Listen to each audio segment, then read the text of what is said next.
এতে মেহরিনের একটু মন খারাপ নেই, কারণ তার শ্বশুরবাড়ি থেকে তাকে পড়তে দিবে। পুরো রাতটা মেহরিন না ঘুমিয়ে কাটালো। সকালে ভোরের আওয়াজ কানে আসতেই মেহরিন বিছানা ছেড়ে উঠে উজু করে ফরজের নামাজ পড়ে রান্নাঘরে গেল। আজকে সকালের ব্রেকফাস্টটা মেহরিন নিজে বানালো। বুবার থেকে শুনেছে আজকে সকালে কি বানানো হবে এবং সেই মোতাবেকই সব রান্না করেছে। আফিকা সুলতান ঘুম থেকে উঠে নিচে আসতে টেবিল ভরা খাবার সাজানো দেখে অবাক হলো। রান্নাঘরের দিকে তাকাতে দেখলো মেহরিন রুটির প্লেট আর জুসের জগ নিয়ে আসছে।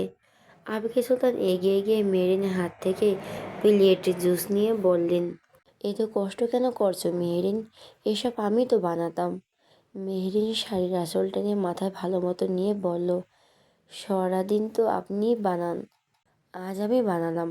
আফিকা সুলতান মেহরিনকে ধরে বসালো। মেহরিন থুতনিতে ধরে বলল, এ তো লক্ষ্মী কেন তুমি বলো তো? আমার খুব আফসোস হয়, যদি তোমার মতো এমন একটা লক্ষ্মী, গুণবতী, শান্ত একটা মেয়ে আমার হতো। মেহরিন স্মিথ হাসলো।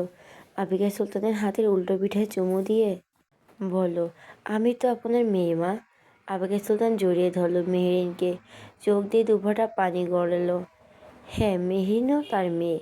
সুলেমান রুমাইসাও তো তারই ছেলে মেয়ে। রুমাইসা সিঁড়ি বেয়ে নিচে নামতে নামতে তার মাকে ভাবে মেহরিনকে আদর করতে দেখে মন খারাপ হওয়ার ভান করে বলল, আমার আদরে তো এখন ভাগ বসাতে এসেছো। ভাবিকে আদর করো একা একা, আমি তো কেউই না, আমি তো ভুলে যাবে। আফিকা সুলতান হাসলো, হাত বাড়িয়ে দিয়ে বলল, পাগলি আয়। রুমাইসা এগিয়ে আসলো। আফিকা সুলতান দু মেয়েকে জড়িয়ে ধরলেন। আনোয়ার সুলতান আর আমিরুল সুলতান আসলেন নিচে। আজ মেহরিন খাবার সার্ভ করলো। সবাই বেশ প্রশংসা করলো। মেহরিনের রান্নার খাওয়া দাওয়া শেষে একটু থালা বাসন ধুয়ে রাখলো। তারপর দেওয়ালে থাকা ঘড়িতে দেখলো 12টা বেজে গেছে। 12টার দিকেই তো রেজাল্ট পাবলিশড হবে। মেহরিন ভাবলো উর্মির কথা। এসে থেকে আর কথা হয়নি উর্মির সাথে। মেয়েটা নিশ্চয়ই রেগে আছে। রুমাইসা এসে মেহরিনকে ছাদে নিয়ে গেল। রুমাইসা চেক করবে মেহরিনের রেজাল্ট। মেহরিনের বুক ধুকপুক করছে। 12টা 15 বাজতেই রুমাইসা রুমে ঢুকলো রেজাল্ট দেওয়ার জন্য। মেহরিন রেজিস্ট্রেশন নাম্বার আর রোল নাম্বার টাইপ করলো। মেহরিন চোখ বন্ধ করে আছে, না জানি রেজাল্ট কি আসে। রুমাইসা স্ক্রিনে আসা রেজাল্টের দিকে একবার তাকাচ্ছে তো আরেকবার মেহরিনের ভয়াক্ত মুখটার দিকে তাকাচ্ছে। রুমাইসা গলা গম্ভীর করে বলল, তুমি বলেছিলে প্লাস পাবে, কিন্তু তুমি তো প্লাস পাওনি ভাবি।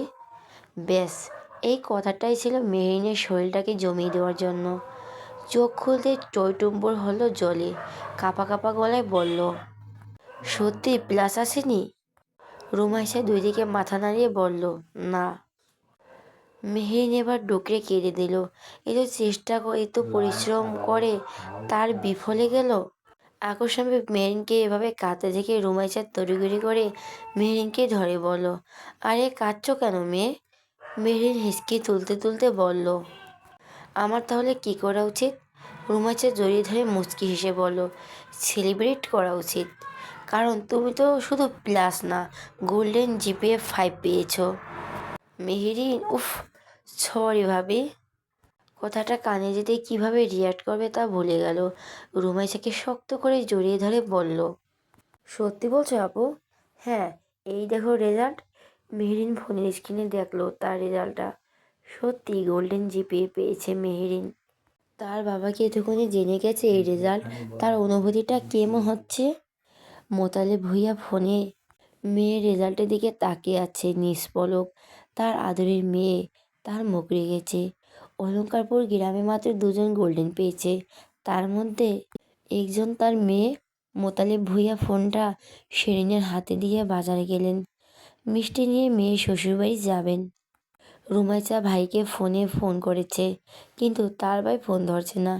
এদিকে হাঁসফাঁস করছে রুমাইসা ভাইকে মেহরিনের রেজাল্টটা শোনানোর জন্য, অথচ ভাই তার কাজের সময় ফোন ধরে না। অজ্ঞাত রুমাইসা ইব্রাহিমকে ফোন করলো। ইব্রাহিম গাড়ি চালিয়ে ক্লাবের দিকে যাচ্ছিল। রুমাইসা ফোন পেয়ে ফোনটা রিসিভ করে কানে নিয়ে বলল, বল ভাইয়া কোথায়? ফোন কেন ধরছে না? আমি তোর ভাইয়ের কাছেই যাচ্ছি, কি কথা বলবি সেটা বল। ভাইকে বলে দিও তার বউ গোল্ডেন জিপিএ পেয়েছে। ইব্রাহিম ভুরু কুঁচকালো। কিসের গোল্ডেন জিপিএ? এইচএসসি। আজ তো এইচএসসি রেজাল্ট দিয়েছে, আর মেহরিন গোল্ডেন জিপিএ পেয়েছে। ইব্রাহিম চমকালো। সুলেমানের বউ কি এইচএসসি দিল এবার? সুলেমানের বউয়ের বয়স কত? মেয়েদের বয়স জিজ্ঞেস করা ইটস ব্যাড ম্যানার্স ভাইয়া। সত্যি সুলেমানের বউ এত ছোট, সবে এইচএসসি দিল? অবাক কেন হচ্ছ, জানতে না? আচ্ছা রাখছি, সুলেমানকে জানিয়ে দিব আমি তার বইয়ের রেজাল্ট। ইব্রাহিম ফোনটা কেটে দ্রুতগতিতে গাড়ি থেকে নেমে এক কাপ মিষ্টি নিয়ে ক্লাবে আসলো। সুলেমান বসেছিল নিচের কক্ষে, ফোনটা টেবিলের উপরে উল্টো হাতে সাইলেন্ট করে রাখা। ইব্রাহিম কক্ষের ভিতরে ঢুকলো। মানুষের সামনে জ্ঞান দেওয়া ছেলে বাল্যবিবাহ বিরোধী হয়ে সে নিজে বাল্যবিবাহ করে বসে আছে। ইব্রাহিম সুলেমানের মুখে একটা মিষ্টি ঢুকিয়ে দিয়ে বিশ্বনগরে বলল, কংগ্রাচুলেশন সুলেমান, তোর বউ। সুলেমান ভুরু কুঁচকালো। ইব্রাহিম সম্পূর্ণ কথা না শুনেই তড়িৎ মনে মুখ থেকে মিষ্টিটা বের করে বলল, বাল কিসের মিষ্টি খাওয়াচ্ছিস, আর কিসের কংগ্রাচুলেশন? বইয়ের সাথে এখনো এক বিছানায় শুতেই পারিনি। কংগ্রাচুলেশন শোনার জন্য তো কিছু করা লাগে, সেটাও তো করিনি। বউকে আজ পর্যন্ত একটা চুমো তো দূরে থাক ছুঁয়েই দেখিনি, আর তুই ফটফটাই নাতি মিষ্টি নিয়ে এসে বলছিস কংগ্রাচুলেশন? বইয়ের সাথে এখনো এক বিছানায় শুতেই পারিনি, কংগ্রাচুলেশন শোনার জন্য তো কিছু করা লাগে, সেটাও তো করিনি। বউকে আজ পর্যন্ত একটা চুমো তো দূরে থাক ছুঁয়েই দেখা হয়নি, আর তুই ফয়টকা নাতি মিষ্টি নিয়ে এসে বলছিস কংগ্রাচুলেশন? মাথা ঠিক আছে তোর, নাকি এই দিনের বেলায় নেশা মেরে এসেছিস? ইব্রাহিম তপ্ত শ্বাস ফেলল। আমি কেন নেশা করিনি? আর তুই আমার সম্পূর্ণ কথা না শুনেই অন্য কিছু ভাবছিস, তাহলে কংগ্রাচুলেশন বলিস কেন? আর এই মিষ্টি কিসের? তোর বউ গোল্ডেন জিপিএ পেয়েছে এইচএসসি এক্সামে। সুলেমান বিরক্ত হলো। পেতেই পারে গোল্ডেন জিপিএ, এতে মিষ্টি খাওয়ানোর কি আছে? সেই 4-5 বছর আগে রেজাল্টের মিষ্টি তুই এখন খাওয়াচ্ছিস? ফুইট টাকার নাতি। আজকে কিসের রেজাল্ট পাবলিক হয়েছে জানিস? না তো কিসের? এইচএসসির তো। তোর বড় আজ রেজাল্ট পাবলিশড হয়েছে, আর সেটাই এইচএসসির। সুলেমান ফট করে তাকালো ইব্রাহিমের মুখের দিকে। মাথা ঠিক আছে তোর? আমার বউ তো অনার্সে পড়ে। জি না, তোর বউ এইচএসসি পাশ করেছে। আজ মজা নিস না তো। তুই আমার শালা লাগে যে মজা করব? রুমাইসা ফোন করে বলল এই নিউজ। রুমাইসা তোকেও ফোন করেছিল, ফোনে পাইনি বলে আমায় ফোন করে জানিয়েছে। সুলেমান টেবিলের উপর থেকে ফোনটা নিয়ে দেখলো অনেকগুলো মিস কল রুমাইসার। সুলেমান কল ব্যাক করলো রুমাইসাকে। রুমাইসা ফোন রিসিভ করতেই সুলেমান বলল, মেহরিনের আজ রেজাল্ট পাবলিশড হয়েছে। রুমাইসা উৎফুল্লতার সহিত বলল, হ্যাঁ, এর সাথে অলঙ্কারপুর গ্রামের মাঝে দ্বিতীয় হয়েছে। সুলেমান রাগে ফোনটা কেটে দিল। তার মা তাকে মিথ্যে বলেছে সেদিন? বলেছে অনার্সে পড়ে মেহরিন। আর মেহরিনের কথাবার্তা শুনে তো মনে হলো না মেহরিনে তো ছোট, শেষে কিনা বাল্যবিবাহ করলো সে। সুলেমান চেয়ার ছেড়ে উঠে রেগে কক্ষ থেকে বেরিয়ে যেতে যেতে বলল, আমি নওগাঁ যাচ্ছি। এইজন সুলতানাজ বাহাদুরের ফ্ল্যাট এসেছে। বাহাদুর নূরজাহানের নাম্বারে কানেক্ট করে এনেছে। এইজন নাম্বারটা ফোনে উঠে ডায়াল করলো। সবেই বোঝে বাড়িতে এসেছে মাহি। আননোন নাম্বার থেকে ফোন আসায় ভুরু কুঁচকালো। ফোন রিসিভ না করে উল্টো কেটে দিল। এজন চোয়াল শক্ত হয়ে আসলো। ফুসতে ফুসতে বলল, এই এজন সুলতানের ফোন কেটে দিচ্ছে এই মেয়ে। বাহাদুর দাড়ি সেভ করতে করতে বলল, ওই মেয়ে জেনে বসে আম্মা আছে নাকি তুই ফোন দিয়েছিস? কথা খুব একটা ভুল বলিসনি। আবার ট্রাই করব। কর। এজন আবার ট্রাই করলো। মাই সেম নাম্বার থেকে আবার ফোন পেয়ে এবার রিসিভ করলো। কানে নিয়ে বলল, কে বলেছেন? আমি তোমার ফিউচার সুইটহার্ট। মাহির চোখে মুখে রাগের ছাপ স্পষ্ট হলো। ফাজলামি করছেন আমার সাথে? কে আপনি? বললাম তো, তোমার ইন ফিউচার বাচ্চার বাবা। মাহি চোর শক্ত করে বলল, থাপড়িয়ে একদম বাপের নাম ভুলিয়ে দিব। মনে হয় না তোমার হাতে থাপ্পড় খেয়ে বাপের নামটা বলতে পারবো, তবে তোমার ঠোঁটে জোর জোর চুমো খেলে নিজেকে ভুলে যেতে পারি। জুতা জিনিস রাস্কেল। হ্যাঁ চিনি তো। তোমার জুতোর মাপ কত বলো, নিয়ে আসছে। এই কে রে তুই? বাচ্চার মেয়ে, এই কথা কতবার বলিস কেন? বললাম না তোর বাচ্চার বাপ আমি। মাহি ফোন কেটে দিল। পরক্ষণে আবার কল আসলো। মাহি ধরল না। এই জন্য সেটা দেখে বাহাদুরকে বলো, এইবার তোর দাড়ি রাখ, চল আমার সাথে। কোথায় যাব? আমার শ্বশুরবাড়ি। শেভটা করেনি, করা লাগবে না। ড্রোনটা সাথে নিয়ে চল। ড্রোন নিয়ে আবার কি হবে? আমি বাসরাত করবো আর তুই ভিডিও করবি, সেই জন্য নিব। কথা না বলে আয় তাড়াতাড়ি। বেচারা বাহাদুর অধিক সেভ করা মুখটা পানিতে ওয়াশ করে ড্রোন হাতে নিয়ে দৌড় লাগালো। গাড়িতে এসে দেখলো এজন কারো লোকেশন ট্র্যাক করছে। কার লোকেশন ট্র্যাক করছিস? তোর ভাবির। সোজা গুলশানের এক এ যাবে। এই লোকেশনে? বাহাদুর গাড়ি চালিয়ে সেই লোকেশনে গেল। গাড়ির ভেতর থেকে বাড়িটা দেখেই এজন বলল, কিয়া বাত হো, শাকিলের বাড়িতে এসেছে নূরজাহান। বাহাদুর ড্রোন দিয়ে দেখে তো নূরজাহান কোন রুমে। বাহাদুর ড্রোন দিয়ে দেখলো দক্ষিণ পাশের এক রুমের সোফায় আশোয়া হয়ে টেবিলের উপর পা রেখে চোখ বন্ধ করে আছে। এজন দেওয়াল টপকে সেই কক্ষের পাশে গেল। তারপর পাইপ বেয়ে উপরে উঠে ব্যালকনি দিকে রুমের ভিতরে গেল। মাহি এখনও টের পায়নি তার রুমে যে সে ব্যতীত আর অন্য কেউ আছে। এজন মাহির সামনে গিয়ে দাঁড়ালো। দেওয়ালে হেলান দিয়ে বুকে দু হাত গুজে মাহির দিকে নিষ্পলক চোখে তাকিয়ে রইল। মিস ধানীলঙ্কা, তোমার ঝালেতে যে আসতে হলো চোরের মতন পাইপ বেয়ে। এজন এগিয়ে আসলো, মাহির মুখের কাছে এগিয়ে নিয়ে নিজের মুখটা। মাহি হঠাৎ করে কারো উপস্থিতি টের পেয়ে নিজের অতি নিকটে, তাই ফট করে চোখ মেলে তাকালো। আর এতেই সামনে থাকে সেই মুখ দেখে চমকালো। এজনের বুকে ধাক্কা দিয়ে সরিয়ে দিয়ে বলল, আপনি এখানে? এজন সোজা হয়ে দাঁড়িয়ে বলল, তোমাকে দেখতে আসলাম। আমাকে দেখতে এসেছেন মানে? এজন বিরক্ত হলো। সোজা কথায় তো বলল তাকে দেখতে এসেছে, তারপরে তো ঢং। বলছে আমাকে দেখতে এসেছেন মানে? কি চাই আপনার? কেন এসেছেন? আর আপনাকে ঢুকতে দিল কে? আমার কি চাই? আমার তোমায় চাই। আমাকে মানে? মনে ধরেছে তোমায় আমার ডার্লিং, সেই জন্য আমার লাগবে তোমাকে। মাহি দাঁতে দাঁত চেপে বলো, হু আর ইউ? আমি? ভুলে গেলে আমায়? কেন, কোনো ব্যাপার না, মনে করিয়ে দিচ্ছি। আমি হলাম Romeo, lady killer Romeo, plastic master Romeo, ইনজওয়ান সুলতান। মাহি নামটা শুনে চিনতে পারলো। এই ছেলের কথাটাই কাল তাহলে উনি বলেছিল। মাহি হাত নাড়িয়ে বলো, get the hell out of our house right now. না গেলে কী করবে? কী করবো দেখবেন। মাহি এনজয়ের কলার ধরে যেন হাত বাড়াতেই এজন কিছুটা নিচু হয়ে মাহিকে খুলে যাওয়ার জুতোর ফিতাটা বেঁধে নেয়। তারপর সোজা হয়ে দাঁড়ায় মাহি এজওয়ানের হাত ধরে বাইরে বাইরে আসে। আর বাহিরে আসতেই নজর আসে বাহাদুরকে। বাহাদুরের হাত দিয়ে অর্ধেক শেভ করা মুখ লুকায়। মানিজ্যত রাখলো না এই এজওয়ান। মানিজ্যত রাখলো না এই এজওয়ান। মাহি এজওয়ানকে ধাক্কা দিয়ে সামনে নিয়ে দাঁড় করিয়ে হুঙ্কার দিয়ে বলে, এসব ফ্ল্যাটের গন্ধ মেয়ের সাথে গিয়ে করবেন। আমি ওই সব রাস্তার সস্তা মেয়ে নই। তুমি তো ডায়মন্ড, এক্সপেন্সিভ। চোখ টিপে বলো এজওয়ান, হ্যাঁ আমি এক্সপেন্সিভ তো বটেই।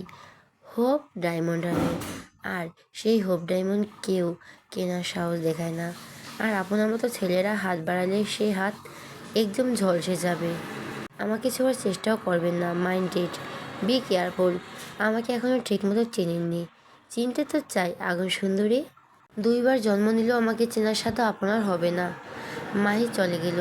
এজন রেগে গাড়িতে গিয়ে বসলো। এজনও গিয়ে উঠলো গাড়িতে। বাহাদুরকে বলল, মাল বের কর। বাহাদুর পেছন থেকে হুইকির বোতল বের করে এগিয়ে দিয়ে বলল, ওই মেয়ে তোরে পাত্তাই দিল না, ধাক্কা মেরে বের করে দিল বাড়ি থেকে। আর তুই ওই মাইয়ারা লাইগা আমাকে দাড়িটাও শেভ করতে দিলি না। এজন হুক্কির বোতলে চুমুক দিয়ে বলল, তাতে আমার বাল ছেঁড়া গেছে। ওর জন্য 7 খুনও মাপ। আমার হোপ ডায়মন্ড কারে কয় আবার? একটা ডায়মন্ড আছে, সেটার নাম হোপ। এটাকে অভিশপ্ত বলা হয়। এটা নিয়ে অনেক কাহিনী আছে। বাল গুগল ঘেঁটে যান। এখন গাড়ি স্টার্ট দে। তার আগে গুলশান ঘেঁটে জেনে নেই বাহাদুর গুগলে লিখলো হোপ ডায়মন্ডকে অভিশপ্ত ডায়মন্ড বলা হয় কেন। গুগল জানালো 400 বছর আগে গোলকোন্ডার গহীন খনির গাঢ় অন্ধকারে প্রথম আলো এসেছিল এক অদ্ভুত নীল রঙের হীরা। ভারতীয় উপমহাদেশের প্রাচীন বিশ্বাস অনুযায়ী হিরিটি ছিল বিন্দু মন্দিরের একটি মূর্তির চোখ। সেখানে এটি পূজিত হতো, রক্ষিত হতো, ভয় হতো তাকে, কারণ সৃষ্টির শুরু থেকেই হিরিটির চারপাশে ছিল এক নীরব অভিশাপের ঘূর্ণি। একদিন হীরার ভাগ্য বদলে যায়। ইউরোপের এক ধনুকটা ব্যবসায়িক সে হিরিটিকে চুরি করে। গোপনে মন্দির ছাড়ে সে হিরিটিকে নিয়ে চলে যায় ফ্রান্সে। অনেকে বলে মন্দির থেকে বেরিয়ে আসার মুহূর্তে সে হিরিটির নিচ থেকে বিষাক্ত সাপ বেরিয়ে এসে তাকে ছোবল দিয়েছিল। সে বেঁচে গিয়েছিল, কিন্তু তার চারপাশের মানুষ একে একে অদ্ভুতভাবে মৃত্যুবরণ করতে শুরু করে। অরিজিনাল হীরাটি বিক্রি করে ফার্সি রাজা লুক চতুর্দশের কাছে। রাজা সেই হিরেকে নতুন আকার দেয়, রাজদরবারের জন্য উপযুক্ত করে কেটে নেয়। তারপর থেকে শুরু হয় রাজপরিবারের একের পর এক বিপর্যয়। রাজা লুইয়ের শরীর ধীরে ধীরে রোগে ভরে ওঠে। তার একাধিক সন্তান অল্প বয়সে মারা যায়। অভিশাপ ধীরে ধীরে গ্রাস করে পুরো রাজবংশকে। বছর 25 পর সেই হিরেটি পড়েছিল রাজা লুই শ্বশুরের রানী মেরি আন্তোয়ানের গলায়। ফার্সি বিপ্লবের সময় তারা দুজনেই আটক হয়। লোককাহিনীতে আছে হিরেটি তাদের ফাঁসি দিনও রানীর কাছে ছিল। গিলোটিনে তাদের মাথা কাটার সময় হিরের সেই গাঢ় নীল আলো নাকি ভিড়ের চোখে বিদ্যুৎ খেয়ে দিয়েছিল। পরবর্তী দেশ শতক করে হিরেটি ঘুরে বেরিয়েছে ইউরোপে, রাজপ্রাসাদ থেকে ধনী ব্যবসায়ীর লাফারে, সংগ্রামের ডয়ারে, কখনো কখনো চুরি হয়ে, কখনো আবার মৃত্যুর হিমশীতল ছায়ায়। বিকেলের পর মোতালেব ভূঁইয়া ফল মিষ্টি নিয়ে আসেন মেয়ের শ্বশুরবাড়ি। আবেগে সুলতান মোতালেব ভূঁইয়ার আপ্যায়ন করেন। মোতালেব ভূঁইয়া আর্জি জানান মেয়েকে নিয়ে যাওয়ার। আবেগে সুলতান মানা করেনি। মেয়েকে নিয়ে বাড়িতে আসেন, কারণ আকাশের অবস্থা ভালো না, যে কোনো মুহূর্তে বৃষ্টি আসতে পারে। উর্মি খবর পেয়েছে মেহরিন এসেছে, আর শুনেই ছুটে এসেছে মেহরিনদের মেহরিনদের বাসায়। মেহরিন ভেবেছিল উর্মি বোধহয় রাগ করে বসে থাকবে, কিন্তু না, উর্মি এসে জড়িয়ে ধরে বলেছে, কংগ্রাচুলেশন মেহু, তুই আমাদের গ্রামের ভেতর দ্বিতীয় হয়েছিস, আর অনেক খুশি মেহু। মেহরিন উর্মিকে নিজে থেকে ছাড়িয়ে বলো, আর তোর রেজাল্ট ভালো এসেছে, 4.92, একটু জন্য আসেনি প্লাস। মেহরিনের গালে হাত রাখলো উর্মি। খুব কেঁদেছিস তাই না? উর্মির চোখ দিয়ে জল পড়ল। খুব চেয়েছিল আটকে রাখতে, কিন্তু মেহরিনি কথা শুনে আর আটকাতে পারল না। ব্যাপার না, আল্লাহ যা করে ভালোর জন্য করে। কিছু খাসনি তাই না? দাঁড়া, বস এখানে, আমি কিছু নিয়ে আসি। কথাটা বলে মেহরিন মিষ্টি আনতে গেল। উর্মি মিষ্টিটা খেলো, কিন্তু পানি খাওয়ার সময় গ্লাসটা হাত ফসকে নিচে পড়ে গেল। মেহরিন বলল, কোনো ব্যাপার না, পানি নিয়ে আসছি। উর্মি বাধা দিয়ে বলল, আনিস না, বাসায় গিয়ে খেয়ে নিবনি, এখন উঠি, পানিটা মুছে দিস। উর্মি চলে গেল। মেহরিন দরজা আটকে প্লেট গ্লাস রাখতে গেল, আর মনে থাকলো না পানিটা মোছার। সলিমান সুলতান ভিলায় আসে ঠিক 7:30টার পর। বাইরে তখন বাতাস আর মৃদু মৃদু বৃষ্টি হচ্ছে। ঢুকে গলা চেঁচিয়ে মাকে ডাকে। আকস্মিক ছেলের গলা শুনে আবিকা সুলতান হতবিলম্ব হলো। তার ছেলে এসেছে। রুম থেকে বেরিয়ে আসলো, দেখলো সাদা পাঞ্জাবি পরিহিত তার ছেলে দাঁড়িয়ে আছে। এগিয়ে আসতেই সলিমান জিজ্ঞেস করলো, মেহরিন কোথায় মা? ছেলের গলায় রাগের আভাস পেয়ে চমকালো আবিকা সুলতান। কি হয়েছে, এমন রেগে আছিস কেন? তুমি আমাকে মিথ্যে কেন বলেছিলে যে মেহরিন অনার্সে পড়ে? ওই মেয়েটা সবাই এইচএসসি পাশ করলো। আবিকা সুলতান বুঝলো কেন তার ছেলে তো রেগে। রুমাইসা খবর দিয়েছে নিশ্চয়ই। যদি বলতাম এসএসসি পাস, তাহলে বিয়ে করতি, তাই বলে মিথ্যে বলবে? মেহরিন কোথায়? ওর বাবা এসেছিল, সন্ধ্যার আগ দিয়ে নিয়ে গেছে। সলিমান উল্টো ঘুরে চলে যেতে নিলেই আবিকা সুলতান ডেকে বলে, কোথায় যাচ্ছিস? সলিমান রেগে বলল, বউ তালাক দিতে। সলিমান বাড়াবাড়ি করবি না কিন্তু। সলিমানের জবাব দিল না। সেই ঝড় বাতাসের মাঝে গাড়ি চালিয়ে অলঙ্কারপুর গ্রামে আসলো। গাড়ি মেহরিনদের বাড়ির গেটে রেখে উঠোন দিয়ে হেঁটে যেতে বৃষ্টিতে ভিজে গেল। ঝড় আসায় কারেন্ট চলে গেছে। হ্যারিকেন জ্বালিয়ে মায়ের কোলে মাথা রেখে শুয়ে আছে মেহরিন। পরে তার সাদা রঙের সালোয়ার কামিজ, সেই শাড়ি চেঞ্জ করে এটা পরেছে। আকস্মিক দরজায় ঠকঠক শব্দ শোনা গেল। এখন কে এসেছে আবার? মেহরিন মাকে বলো আমি দেখে আসছি। মেহরিন ওনাটা মাথার উপরে সুন্দর করে গুছিয়ে নিল। ফ্লোর থেকে হেরিকেনটা হাতে তুলে নিয়ে নিঃশব্দে রুম থেকে বেরিয়ে এলো সে। দরজার ছিটকানিতে হাত দিতেই খুলতেই সামনে একজনকে দেখে ভুরু কুঁচকালো। দরজার সামনে দাঁড়িয়ে আছে একজন অপরিচিত পুরুষ। তার শরীরে আধ ভেজা সাদা পাঞ্জাবি, ছাপা নেই, রং নেই, তবুও যেন চাঁদের আলো দুধে সাদা হয়ে উঠেছে। তার মুখটা কিছুটা ভিজে, আর চুলগুলো কপালের দিকে লেগে আছে বৃষ্টির ছোঁয়ায়। সাদা পাঞ্জাবির নিচে নূপুর ছাপ স্নিগ্ধতা, তবে চোখে কি যেন চাপা বিস্ময়।